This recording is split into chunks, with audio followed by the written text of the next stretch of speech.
नमस्कार. आपल्या सगळ्यांचे महाराष्ट्र सोशल न्यूज चॅनलमध्ये हार्दिक स्वागत. चला वळूया तर एका नवीन बातमीकडे. आजची बातमी.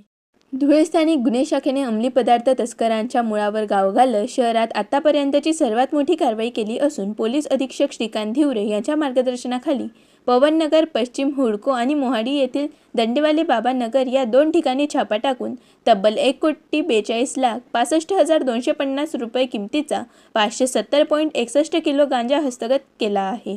स्थानिक गुन्हे शाखेचे पोलीस निरीक्षक श्रीराम पवार यांच्या पथकाने 23 मार्च रोजी मध्यरात्री ही मोठी कारवाई केली, ज्यामध्ये संशयित आरोपी विश्वजित ज्ञानेश्वर चौगुले याला ताब्यात घेण्यात आले असून त्याच्या घरासह आजीच्या घरातून खाकी पाकिटांमध्ये साठवून ठेवलेला हा अवैध साठा जप्त करण्यात आला आहे.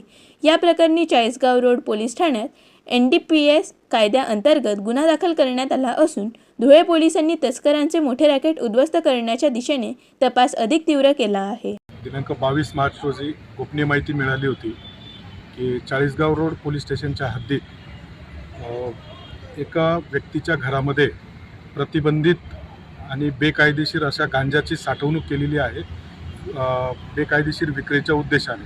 त्याप्रमाणे सदर माहिती माननीय पोलीस अधीक्षक श्री श्रीकांतजी धिवरे सरांच्या समक्ष आम्ही ती सादर केली. सरांनी त्याचा पूर्ण आढावा घेऊन आम्हाला पूर्ण LCB टीमला त्या ठिकाणी आदेशित केले, मार्गदर्शन केले. त्याप्रमाणे आम्ही 3 पथक तयार करून सांगितलेल्या ठिकाणावर आम्ही छापा कारवाई केली. छापा कारवाईमध्ये आम्हाला एकूण 2 ठिकाणी छापा कारवाई झालेली आहे.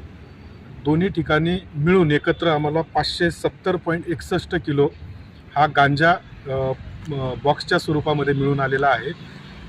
त्याची आजच्या बाजारभावाप्रमाणे किंमत ही 1,42,65,000 इतकी असून यामध्ये आरोपीला सुद्धा आम्ही तात्काळ ताब्यात घेऊन अटक केलेली आहे.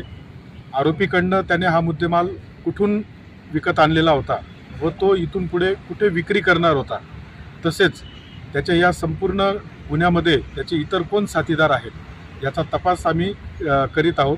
त्याचप्रमाणे आज रोजी आम्ही त्यांना मान्य न्यायालयासमोर हजर करून पुढील कस्टडी घेत आहोत. बातमी आवडल्यास चॅनलला लाईक व सबस्क्राईब करा व दररोज अशा नवनवीन बातम्या पाहण्यासाठी चॅनलला फॉलो करा. धन्यवाद.